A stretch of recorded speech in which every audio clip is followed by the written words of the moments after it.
Batu, Marana, Nikto. You must remember those words. Gordon's alive! You know what the Turing test is? I know Kung Fu.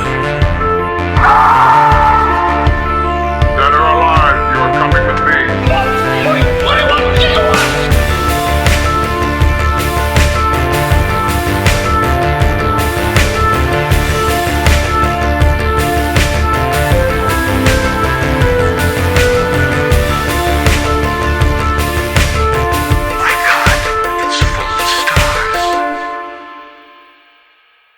Ladies and gentlemen, welcome back to Stories Out of Time and Space. I'm your regular host, Scott Weatherly, and as always, I'm joined by Julian Darius. Julian, how are you doing?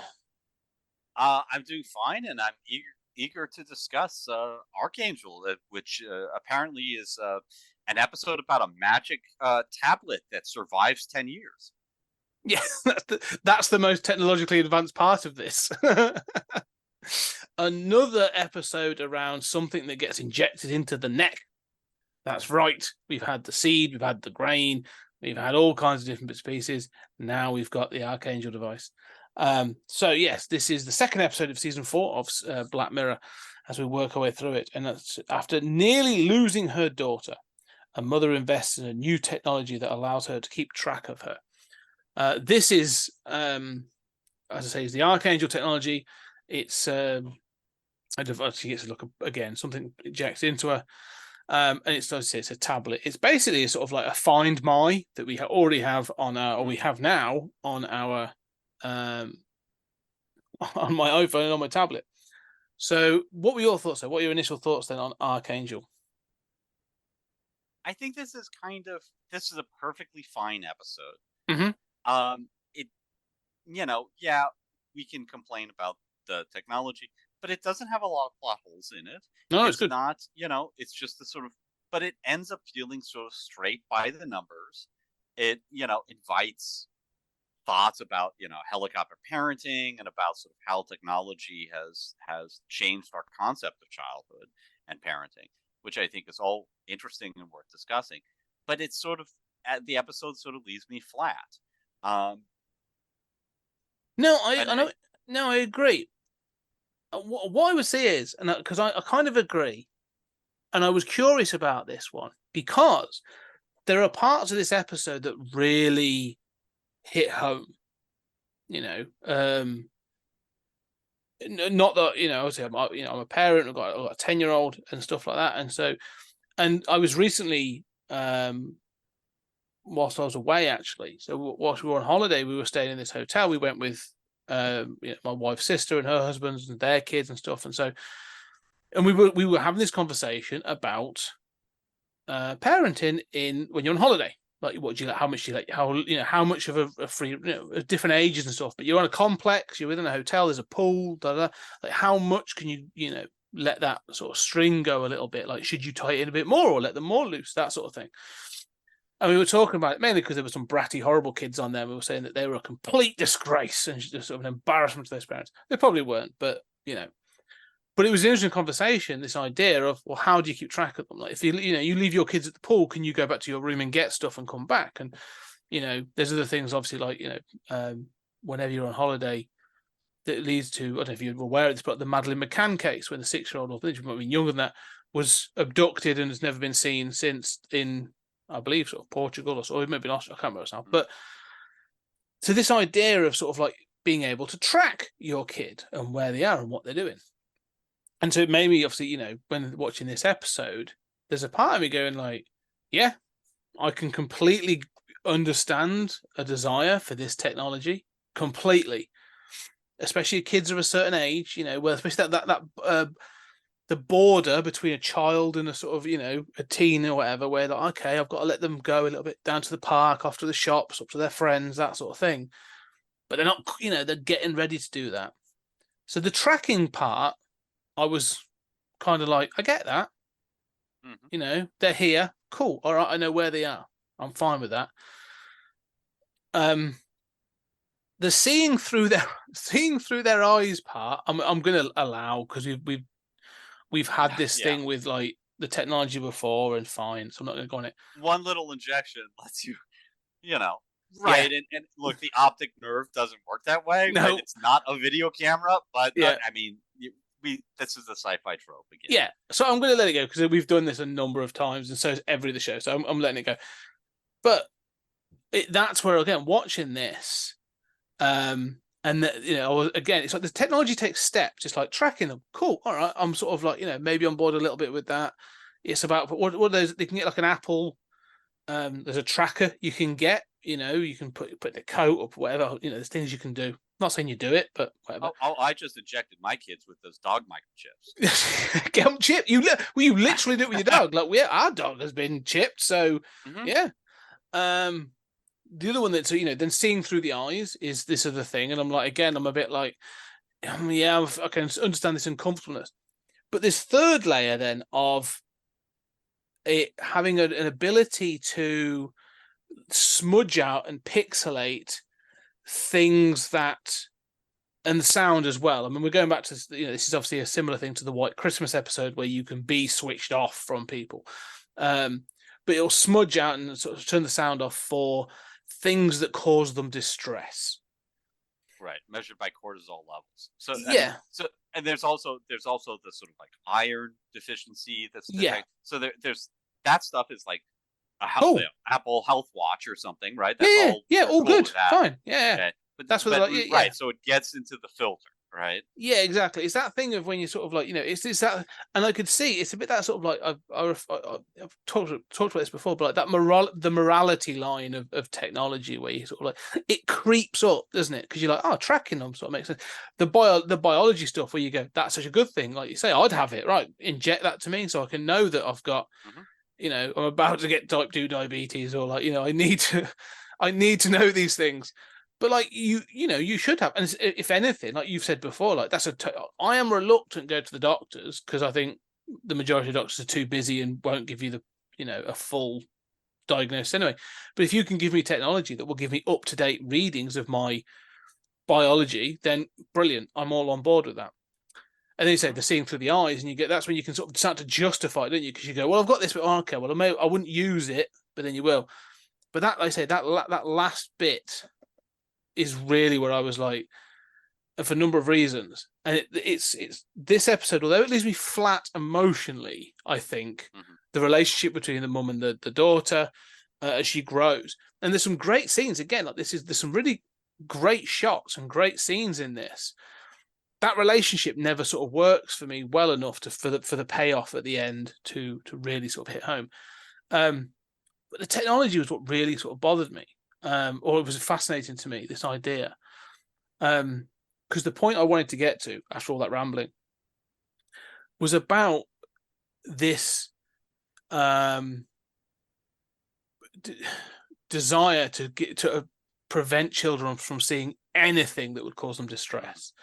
Like the Ned Flanders wife in The Simpsons, but who'll think of the children kind of thing seems to have become like the rallying cry for a certain type of people.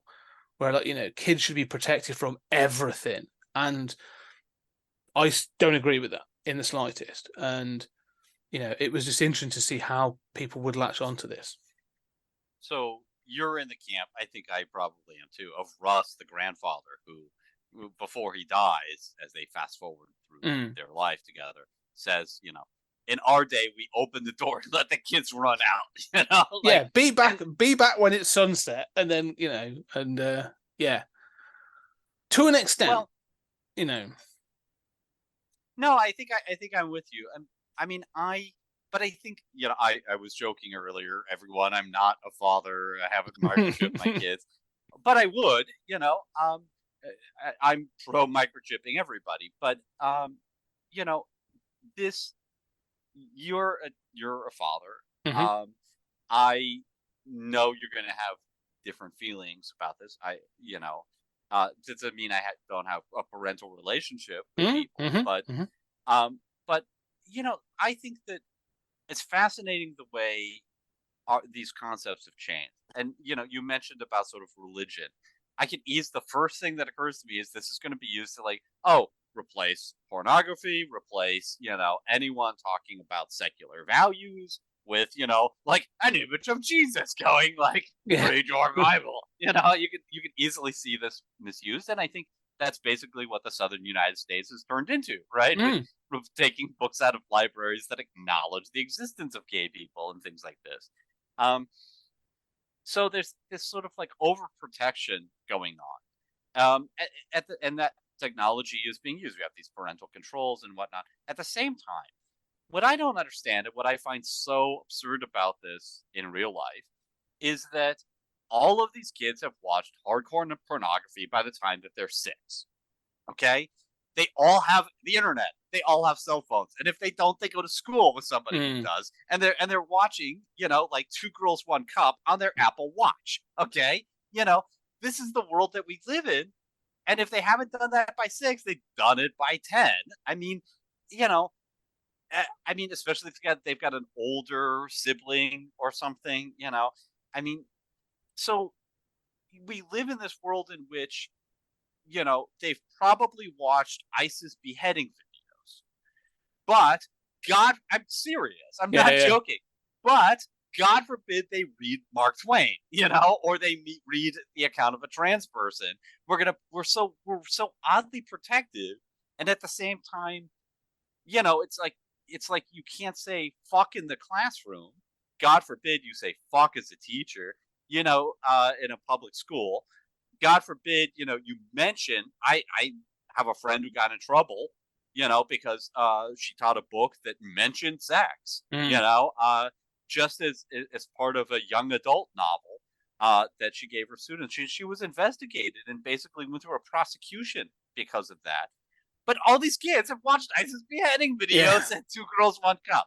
So, but this is the thing, isn't it? And I think that one of the things that this episode highlights is this thing of, because there are things in life that we can't control, people will cling to the things they can, and we'll try and expand that as much as possible. And again, it's funny because again, you say about Ellie, actually she's 10, and I'm pretty sure she hasn't seen an ISIS beheading video. There hasn't been one available for some time. So, but I'm still of this opinion. Like when I was a kid, I remember seeing like Poltergeist on. It terrified me. I remember seeing it like way too early, by accident. Like it was one of those. I think one Christmas it was on TV, and I was just up, and everyone else was distracted, and I was just sat and watched it, and it really, really scared me as a kid. But it's that thing of you go, actually, though, it opened up my thing, and I go, yeah, well, actually, it scared me, but it was kind of cool. I want to see, what's the next horror film I'm going to see, and it sort of opens that up. And that's not to say that I was then, my parents didn't go, well, let's start with, let's start with the Fulci films, and we'll work from there, and we'll go through to Wes Craven. Like it wasn't that, but it was that thing as a kid. And you say about son, Faces of Death. Yeah, exactly. We're gonna watch all 6. Yeah. But you say about older siblings. Like one of my best friends as a kid, he had 3 older brothers, and so you say about if I didn't see it because I was the oldest sibling in my house, but I would go to school with Gaz, and he'd be like, Dave's told me this and given me this, and you're like. And you'd open it up, and there'd be, a magazine of sort of like, a porn mag or other material. And so you're right, it was just the thing. But like to remove that though, and this is one of the things I think that the episode tries to get to this thing of like, we need to be presented with things that cause us distress, really to calibrate. Like the whole thing's about calibration. And that doesn't mean that from an early age I want children to be exposed to, The Exorcist, or that's supposed to be an example because it's not that bad actually by modern standards. But like, I don't know, Last House on the Left, or videos. I don't want. I'm not going like free for all. That's not what I'm suggesting. I know you and I have slightly varying things on sort of like what I'm more an extreme freedom of speech kind of guy when it comes to this stuff. And I'm not saying it's good to expose a kid to that. I'm just saying, I don't like legislating against the videotape of it. But it should. But things need to be there to create a conversation. And this is one of the things I'd say that I find interesting about the current state of affairs with things is I don't think it is about protecting the kids, all of it. I think a big part of it is about protecting the parents from having to have difficult conversations. It's like it's that burying your head in the sand kind of thing of like, oh, I don't want to have to try and explain anything to do with the LGBT community. Like, it's too difficult. It's too. I don't like it, and I don't want to touch it, and I don't want to explain it. So I'm just going to like remove it from the life. And the same with like violence and stuff. Like, the irony I do remember as a kid being told I couldn't watch the news at one point. And this is in like the early 90s. You're too young for that. You're too young for the 9 o'clock news. And you're going like, really? All right, I'm going to go off and read some Clive Barker. Sort of. Right. Well, remember, the whole Clinton blowjob thing was like, there was, I mean, if you read the Star Report printed in every newspaper, there were references in the footnote to analingus. It was like, the news can't mention that, but it's like, there are worse things in the footnotes if you want to read them. And, I mean, it's this weird kind of double standard, but that's print. But meanwhile, those kids are, reading Clive Barker. But I don't know. I mean, when the internet was first starting, I mean, I've seen a lot of fucked up shit. Okay. Oh, that was the point. I remember the moment, the internet was sort of more freely available, sort of when modems and that got better and first got broadband.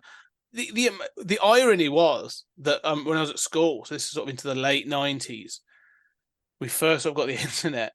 The irony was like, we hadn't really sort of fully understood messaging and email.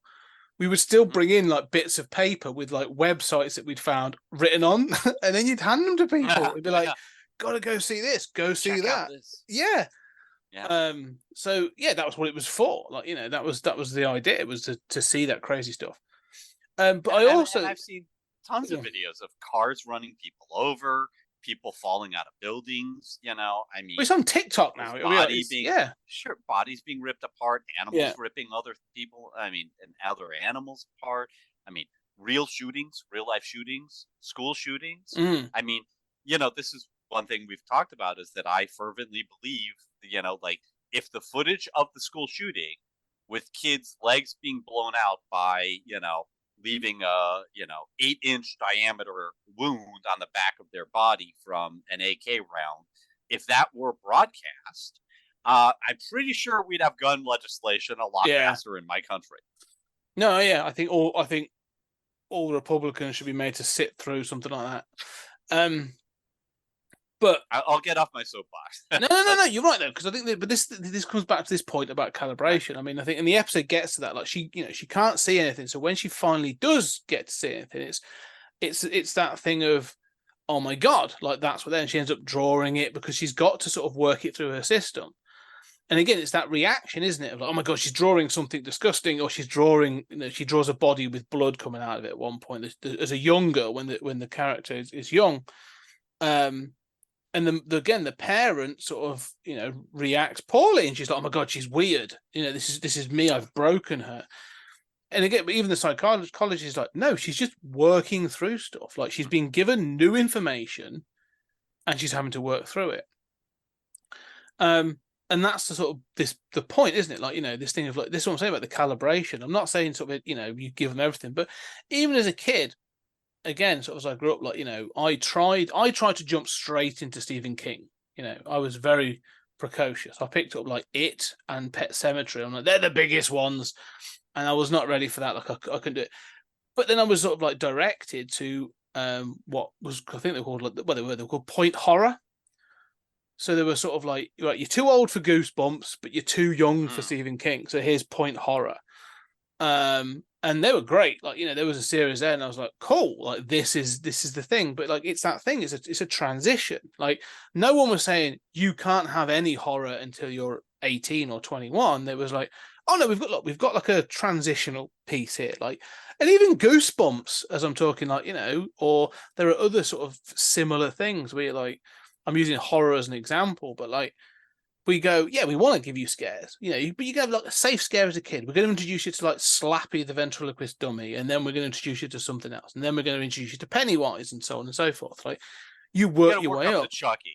You got to work up to a whole dummy series. Yeah, right? Exactly. Like, that's it. You start with the very silly Goosebumps dummy, and you end up You with work your way up. you end up like Megan or something like that, the more Uh-huh. modern ones.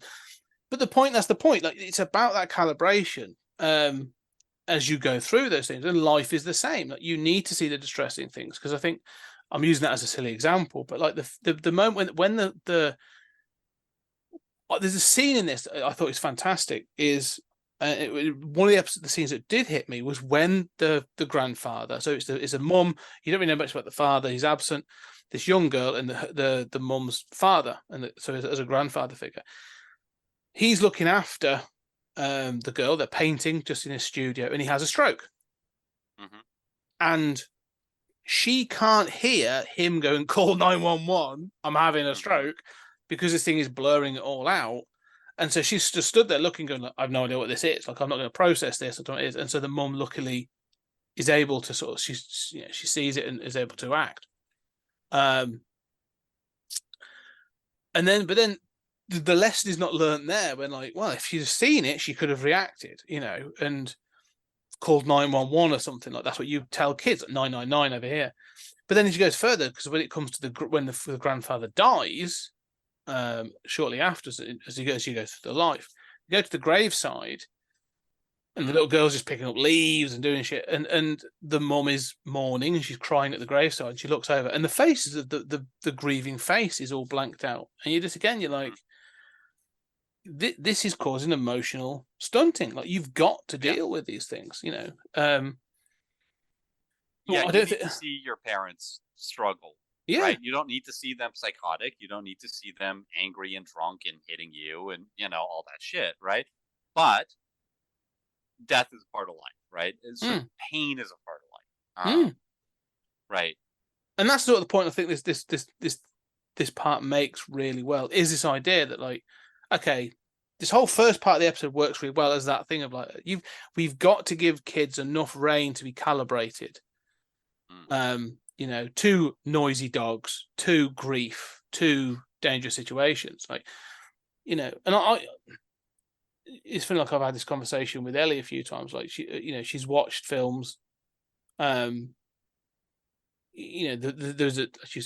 classifications, I'm aware, but, like, she's watched, like, the Avatar movies, and I'm trying to think what else that's about it, really. A couple of the Marvel films and stuff, but, like, but I know she's not interested. Like, I've tried to sort of introduce her, this is Gremlins, now is the time. And she sort of looked at the cover and was like, no, thank you. Like, I'm not ready for that. That's me. I'm not done yet. I'm not done with my childhood. I really admire that. That's one thing that you see in kids sometimes, and I really admire that, because I had no sense. I was just like, give me everything I want. Yeah, I was the same. I was like, I don't want the transition thing. I went straight to Stephen King. Yeah. I was like, I want something harder than Stephen King to start with. Just give me the heroin,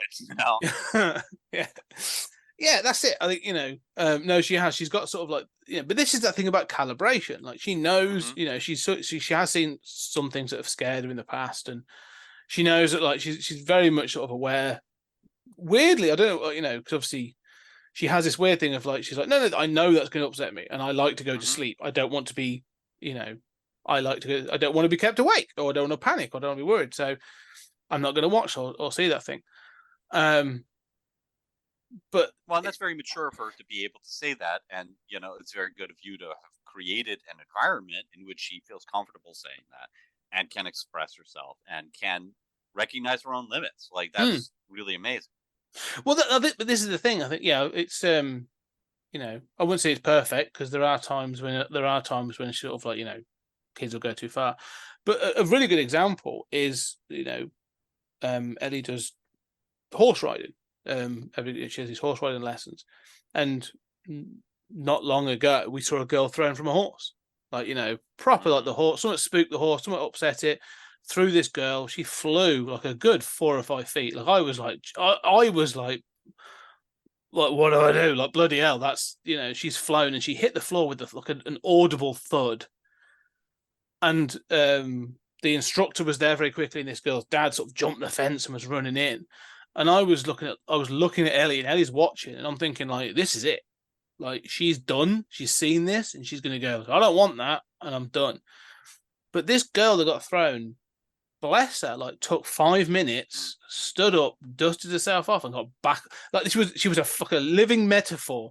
She literally got back on the horse Yeah. and completed the lesson. And I was just then I said to the guy, I was like man, like that fair play, well done to her. And he was like, oh no, it's not the first time. And I'm like, even more so. Oh. Yeah.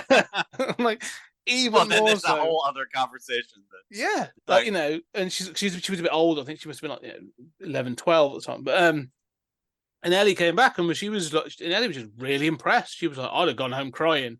She got back on the horse, and I was like, yeah, that's what you're going to do. I would have gone home crying too, but look at that girl. She's the one that sort of, you know, literally sort of like she's a living metaphor now, living allegory sort of thing. And I think that's the right thing, isn't it? Like you've got to, like I say, they've got to see some of that distressing thing to calibrate, to build them up. Well, but it's very strange. So, you know, I think that while I kind of feel like sort of nonplussed, like this feels kind of a very well-made episode, sort of by the numbers, you're right that it has these like amazing scenes that it's, you know, are memorable and are really hard to find a complaint about. You know, including the grandfather having the stroke, and, you know, the mother dealing with the death. And I think even from the beginning, the mother expresses sort of some concern about the censoring capacity, but then goes along with it. And, you know, I think about how childhood has changed. You know, we watched Hard to Be a God, you know. Let's remember what childhood was like throughout all of human history, okay? Yeah, nasty, brutal, and short. Yeah. Right? I mean, you didn't even want to get close to your kid because the rate of death was so high, child mortality. The idea that children were innocent is a Victorian invention. Yeah.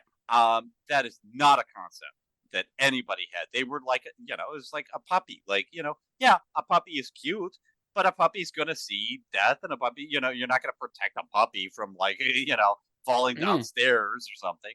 I mean, so we have this idea of like preserving a child's innocence, which is, you know, a very recent concept even.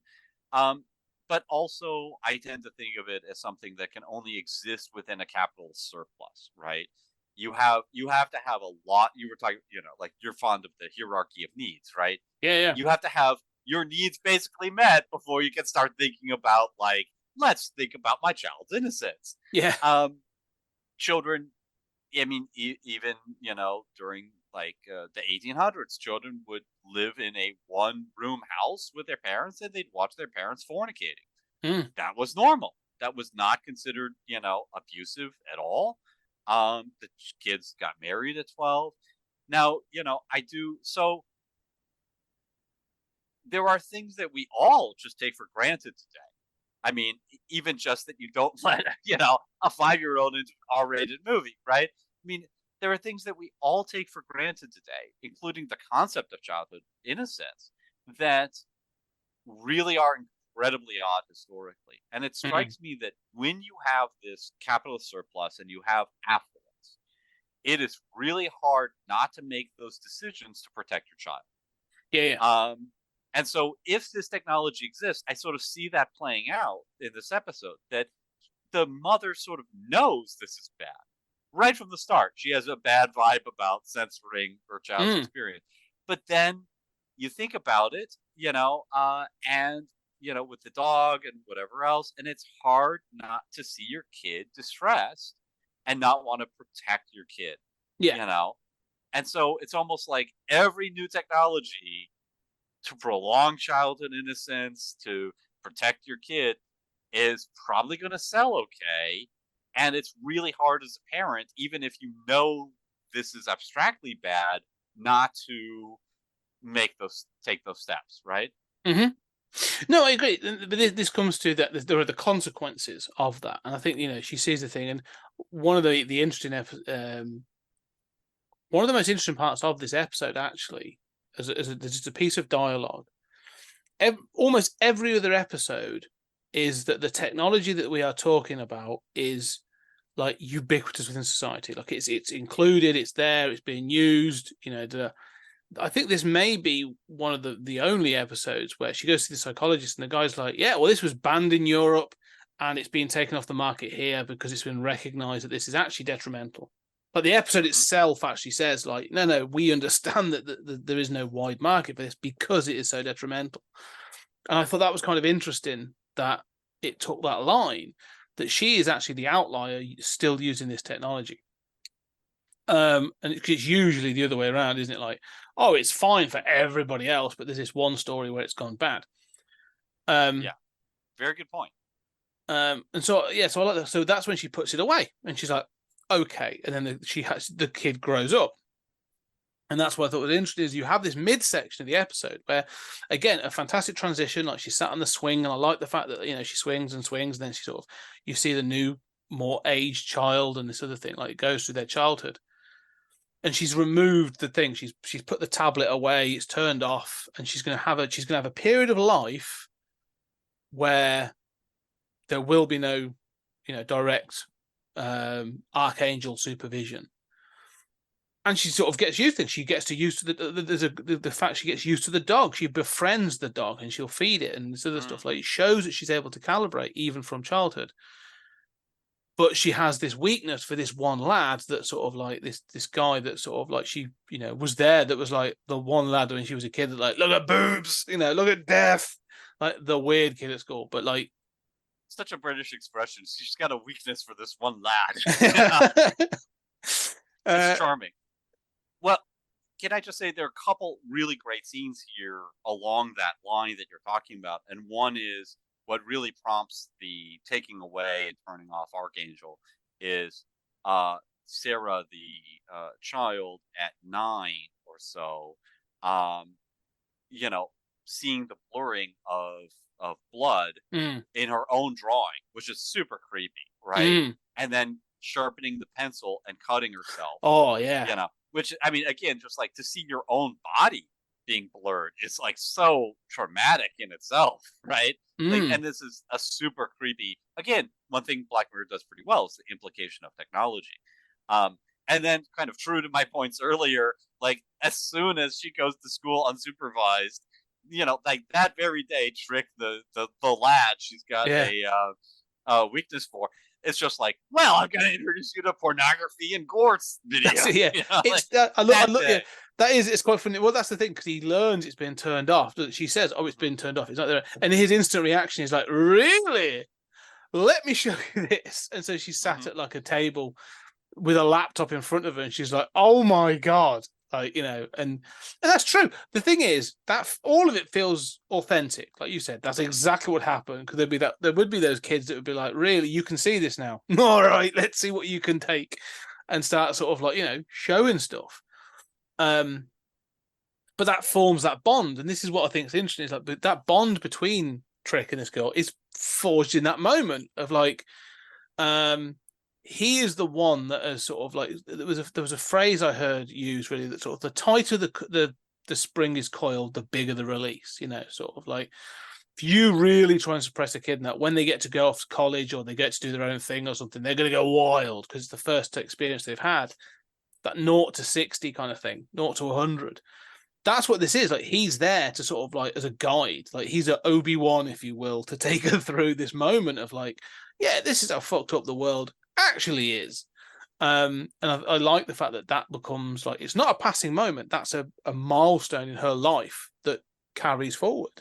Unfortunately, he does become, I don't know, a bad influence, a sort of it's not a negative influence, I wouldn't say. Like, she still seems pretty, she grows up to become a teen, and she's sort of relatively on the straight and narrow. She seems to be doing okay in school, she's got a good relationship with the friends. He's just that, I will stick with that weakness. Like, that's her crush. Her, her affection to him can be used, in sort of not taking advantage. I don't think she's even taking advantage of it. It's consensual, and even the drug use and the sex and everything.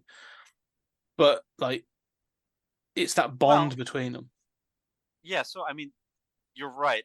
I don't know that he's such a bad influence. But No. What I love about this episode is that it does take this one idea and follow it all the way through. And I'm so annoyed with myself that I don't. It's like I see how masterfully that's done, and it sort of leaves me nonplussed. But she has sex with Trick at a party, and she insists on doing cocaine. He deals drugs to kind of. His plan is to Oh, get it's out of her. his It's parents' exactly house. right. It's her persistence, is it? It's not him. It is Oh hers. yeah, Yeah. yeah, and she snorts cocaine one time, and it just so happens that her mother is Has taken looking the for her, Archangel back out. Yeah. right? Because and has taken it out and watches her daughter have sex, and then watches her daughter do the drugs, and then intervenes. And what I love about this is, like, it raises so many questions. Like, he's not a bad guy. It doesn't seem like they're destined to be together. Mm-mm. This isn't a true romance or something. But he's not a bad guy. He's not on the straight and narrow, but he's also He's not a complete washout. I mean, he has a job. No. He's doing like, and more importantly, he listens to. So when the mum intervenes, like helicopter parent, she comes like bawling in and starts like screaming at him to leave. He does it. He listens. Like there's no sort of like fighting back, and like he does. He's like, yeah, right. Well, you've drawn a line there, and I'm not wanting to get involved in this shit anymore. Well, specifically because he's shown footage of himself having sex with her while she's 15, right? So he's 21. Is he? No, is he? No, he's meant to be. No, not that old. 19, something like that. I think he's a similar age, right? He might be a couple years older. Yeah, I think he's like 17 or 18, or maybe he's meant to be a few years older. But in any case, this gets into like our age of consent laws, I mean, this is why everybody, you got to watch that Age of Extinction to see that, Romeo and Juliet law, that's so important that Michael Bay puts that in there randomly. But, so this gets into, but again, those are laws put in place to protect, quote unquote, childhood innocence at an age where you were an old maid, 100 years spinster. ago. Yes. I mean, it's just like, they'd say, what's up with her, is she a lesbian? Is something wrong with her? In those days. So I mean, again, all of us would want to protect our 15-year-old daughters, right, from this, even knowing how weird it is historically. And similarly, like, I think about how just being able to see pornography, especially on the internet, readily, let's. Basically 99% of kids have seen this before they have sex.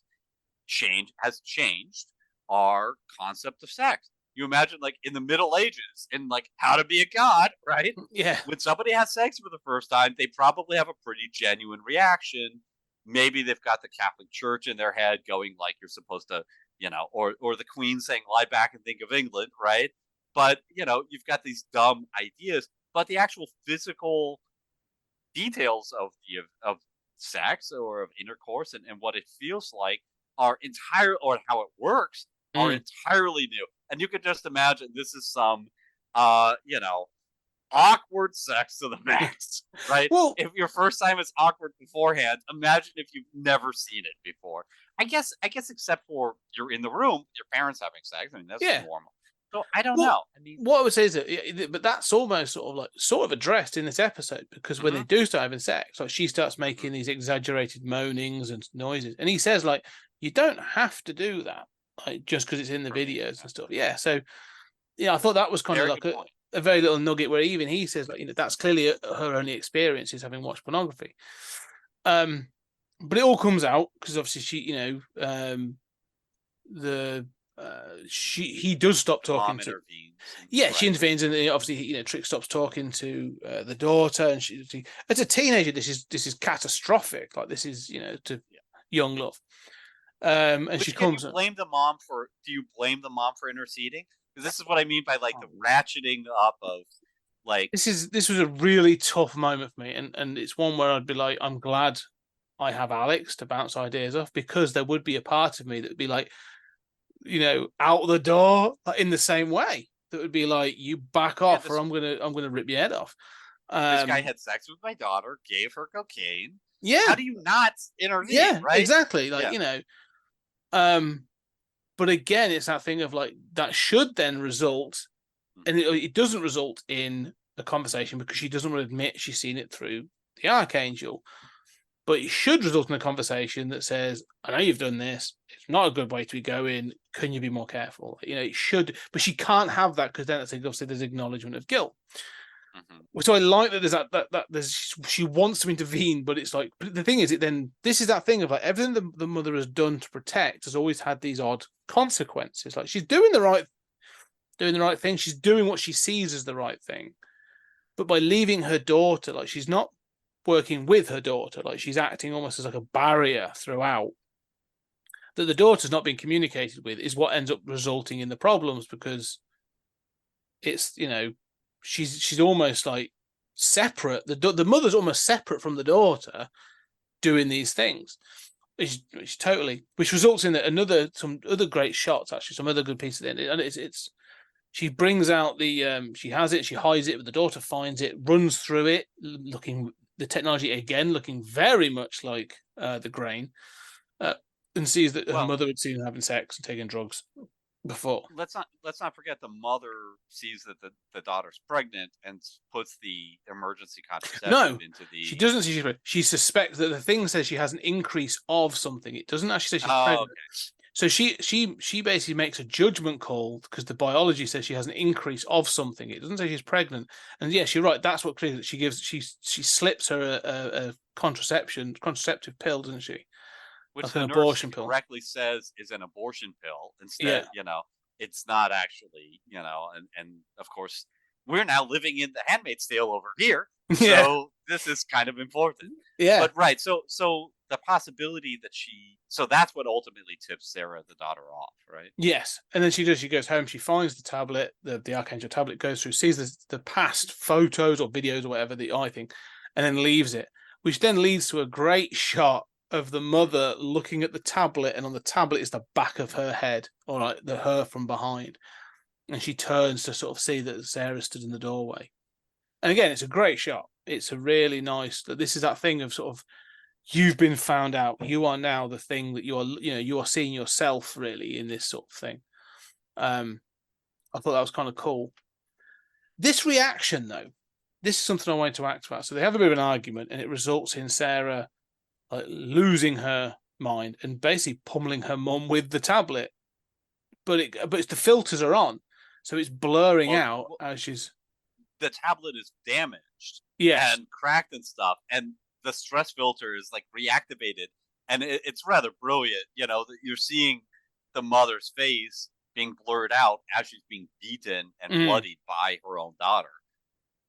It's sort of a great culmination, right? It is. It's this thing of like, again, harping back to the protection, everything that happened with the grandfather and everything. This is what I'm saying, that this episode's really well done. It's not emotionally as impactful as I'd like it to be, but it's really, really well done. But then it does finally breaks and it stops, and she sees that her mum's like this bloody mess, and she just leaves, and runs away and gets into a truck with a stranger. Yeah, and then the mum runs out into the street and can't find her, and she's still trying to see if this broken tablet will work, and it won't.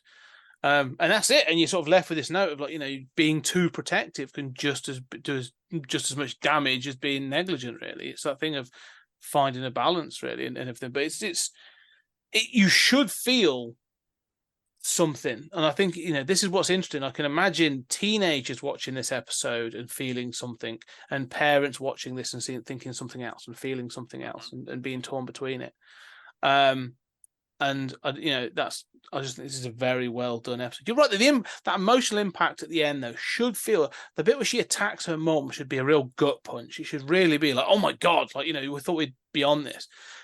But it doesn't, and so there are moments of like this. It's slightly flat, but it's still very well done. I sort of like, Yeah, it's exceptionally well done, and you pointed out some issues with the technology, and how this filter works, and but you just go along with that. It's not that big of a deal, and then it just explores the implications, and it's everyone along the way, including filtering the dog, befriending the dog, your own blood being digitized,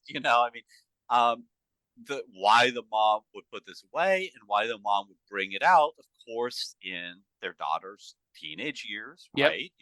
It's gonna be out late. How do you not check? You have images of your daughter dead by the side of the road, right? How do you not pull this out? Yeah. And I love this idea of sort of like, it's all very logical. But I love this idea of sort of like, how can you not use this technology if it's available? How can you not, and it's similar to, like, let's say you're rich. How can you not give your children advantages? How can, when they get in trouble with the cops, you not call in the lawyer to get them off? Of course. Et cetera. How can you not want your own children to have that privilege and have that protection? At the same time, you also know it's a delicate line, right? Yeah, Because you don't want them to be stunted and terrible, privileged and all this other stuff. Exactly. Yeah. I think this is the thing, and this is why I think this episode. You say about technology, and you're right. There, as I said, there are not issues, but there's wobbles with it. But where I find that this show works best, I mean, sort of, I had more complaints with the USS Callista episode because I had more episodes. There was stuff where I was like, yeah. I'm finding problems with it because of the stuff in the story and some of the character stuff. Like, the technology stands out because I'm just like, all right, I got more of a problem with this. But like you say, when it utilizes it in the story in such a way that, like you say, the payoffs are solid, that the character, it works in a story sense and the psychology works. So I'm like, yeah, I'm going to go with this. I'm fully going to go with it because it's, and this is probably one of the first episodes, as we've said, it goes full life pretty much. This goes for a long-term story. This isn't told over a week. This is told over years. It really feels like that stuff pays off. So I'm much more willing to accept, the technology and some of the sort of, technology silliness because it feels like it's integrated into the story much, much more successfully. My final thought is that I am beside myself and I am a hypocrite. It's true because I am so irritated by stupid stuff in movies and everything else, right? And other people will say it works for them, but the punchy is entertaining, right? And I'll be like, yeah, but I can't get into it because it's dumb. And then I'll like, a Chris Nolan movie that's sort of like by the numbers but smart, and everything is, or other directors that maybe are a little more reserved, but follow through. And here, the USS Callister, I love that episode. It works for me. I'm willing to forgive it, all of its stupid, it's filled with technological plot problems. This is the exact opposite. This is a better made episode. This is on so many levels. This is, a better scripted episode on so many levels. But it has that sort of narrow focus, and it just has that sort of, and then this happened next, and then this happened next, and it all feels sort of inevitable and the right choices, but just strangely leaves me flat. And so I am just a complete hypocrite. Maybe just different things work for me than other people. I don't know, but this episode would have worked better. This would have worked better if it was on a spaceship. Is what you're saying? Well, yeah. I mean, I need the more Star Trek it is, the more I'm gonna like it. Yeah. No, I know what you're saying. It does feel it's a small story. I like small stories. It feels like this would be a short sci-fi story. Like I could feel that there would be literary in that sort of way. You could play with it in certain ways. But yeah, no, I agree. But I think it's a strong episode. Anyway, I'm gonna wrap us up there. We're running out of time. But let us know, ladies and gentlemen, what are your thoughts on Arkangel? Would you use this technology to protect your kids? Would you go all the whole hog, or would you see the dangers in this and approve it being banned in your country? Let us know. Reach out at PodTimeSpace on X, Twitter, whatever the hell it is now these days, by the time this comes out. But yeah, also don't forget, if you like us and what we do, leave a review. Whatever podcast catcher you are on, just leave any kind of review. You'll have all the feedback. But if you really like what we do, go check out the Patreon. Much more of things like this. We do the Twilight Zone, there's 30-minute thoughts, more bonus material from the actual main sort of seasons as well. So yeah, go check those out. But for now, Julian, thank you very much. Thank you. And ladies and gentlemen, thank you very much. We'll see you on the next episode.